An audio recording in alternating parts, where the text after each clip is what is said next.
the equation when you deal with Allah. When you deal with Allah, when you do something for Allah, then remove all creation from the equation.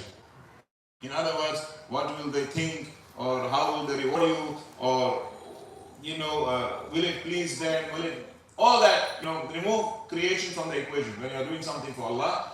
وَنَفْسُكَ مِنْ جُمْلَةِ الْخَلْقِ, and I also wish to remind you that yourself is also part of creation. You are also part of it. So in other words, you have to remove yourself also from the equation. In other words, when you do something for Allah's sake, it mustn't even matter if it pleases you. Not only if it pleases people, forget about the people, you mustn't even bother if it pleases you. The only thing that must matter is, does it please Allah? So, sometimes it might not even please you, but it pleases Allah, and that's what matters. So you remove all creation from the equation, including yourself, because yourself is also part of creation. Then Shaykh Ibrahim radiallahu anh quotes the ayah of the Quran, قُلِ اللَّهِ ثُمَّ ذَرْهُمْ فِي خَوْضِهِمْ يَلْعَبُونَ. Say Allah and leave them in their games and in their play. Then he says, therefore you learn from this ayah. The ayah says, say Allah and leave the others in their play. Meaning those who are not saying Allah, leave them in their games. So Shaykh Ibrahim tafsirs the ayah. He says, therefore you learn from this ayah that to busy yourself with other than Allah is just play. It's not serious business, it is play and game. So Allah subhanahu wa ta'ala calls it with that term, which is a derogatory term. He says child's play.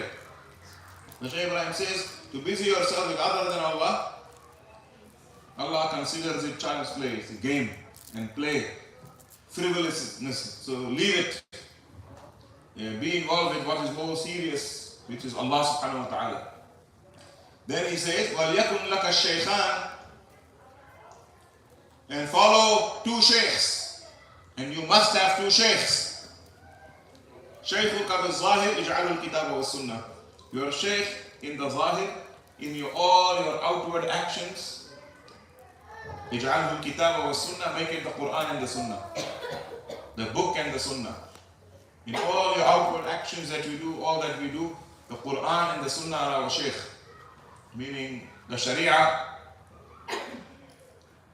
that guides us, what is halal, what is haram, what is makruh, what is mustahab, what is recommended, what is discouraged, what is all of that, what is compulsory, what is forbidden.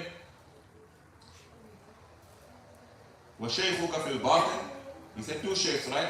You must have two shaykhs, he says. And your shaykh in the batin, and your guide in your spiritual affairs, which are inward affairs. Shaykhuna Ahmad Tijani radiyallahu anh. Our Shaykh Shaykh Ahmad Tijani radiyallahu anh. وَهُوَ مَعَكَ دَائِمًا, and he is with you always. And once again, his himma and his nazra and his dua is there with the murid. The moment you take the bay'ah and you put your hand in the hand with the sanad, then you are connected to that network. You are online. Khalas, you are in the network now. You are connected.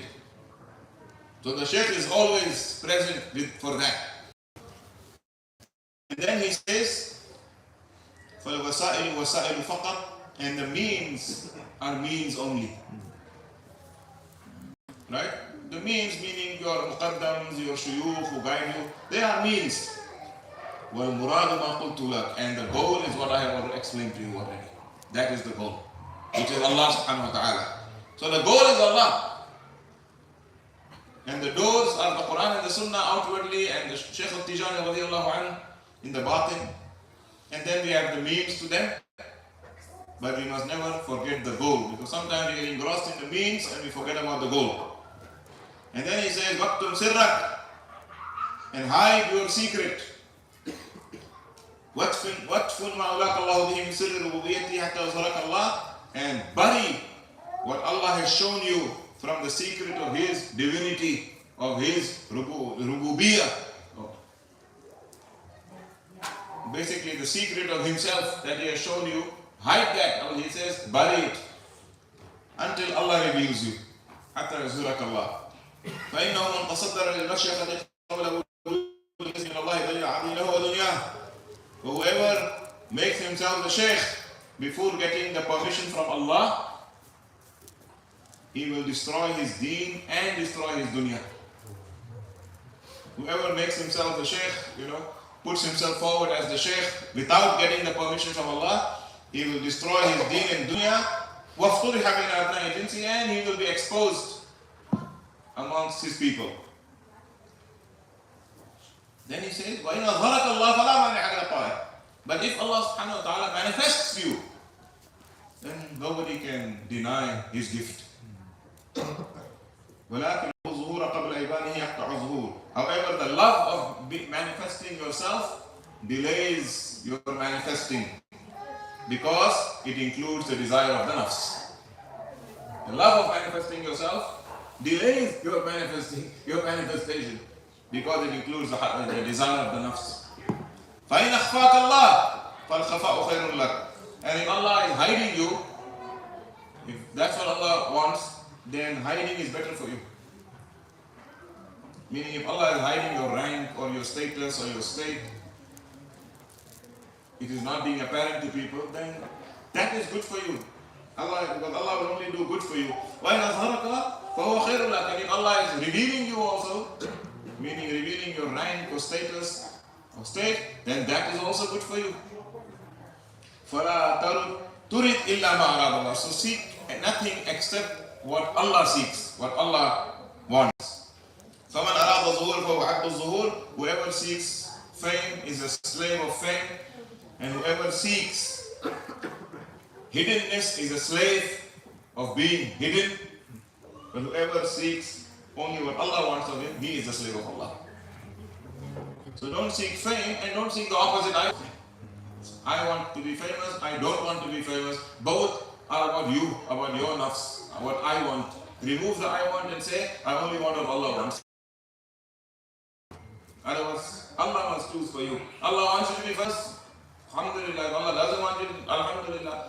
There are many stories like that of the Muqaddams and Khalifas of the Shaykh and so on. Even Rasulullah himself, 13 years in Makkah.